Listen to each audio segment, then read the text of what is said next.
Chers amis de Café Évangile, malheureux êtes-vous, scribes et pharisiens, hypocrites, parce que vous parcourez la mer et la terre pour faire un seul converti, et quand c'est arrivé, vous faites de lui un homme voué à la géhenne, 2 fois pire que vous. Ces paroles que le Seigneur dirige aux pharisiens, aux scribes, tout en leur reprochant leur double vie, c'est-à-dire cette non-conformité entre la vie qu'ils mènent et ce qu'ils demandent aux autres de vivre, se fait aussi voir aujourd'hui dans notre monde. Combien de fois vous êtes parvenu à faire du bien à quelqu'un, et c'est bon d'aider une personne qui est dans le besoin. Vous êtes parvenu à manifester votre charité, peut-être dans la prière, peut-être en donnant un coup de main à quelqu'un, peut-être en orientant une personne qui est à la recherche d'une condition meilleure de vie, et vous le poussez un peu en avant pour que les opportunités que vous avez puissent lui être profitables. Peut-être c'est dans le cas d'une maladie d'une personne et que vous avez aidé cette personne d'une manière ou d'une autre à recouvrer la santé. Il y en a plein de situations où, Dieu merci, nous donnons un coup de main à quelqu'un. Et c'est le minimum comme chrétiens que nous devons faire. Nous sentir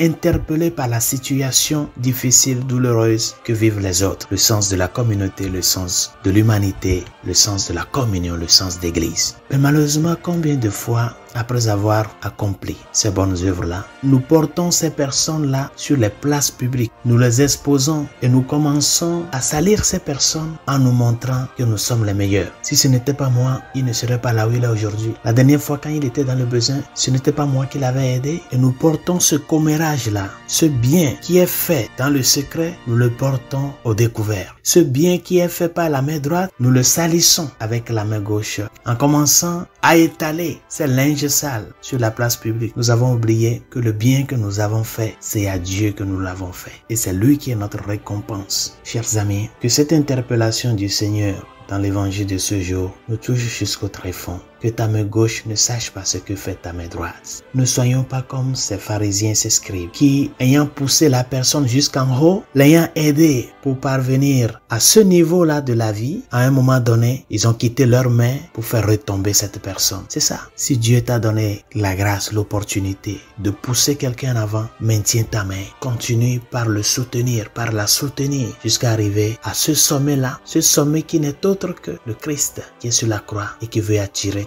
tous à lui. Supporte cette personne. Ne le pousse pas en haut et à un moment donné, quitter ta main pour la faire retomber. C'est ça ce que le Seigneur reproche à ces pharisiens-là. De que leur bouche, leur forme de vie est devenue un chantage pour les biens qu'ils font. Il est bien d'aider. Il est bien de manifester notre sens de chrétien aux autres, en famille, entre amis. Partout où nous sommes, cette préoccupation pour le bien des autres.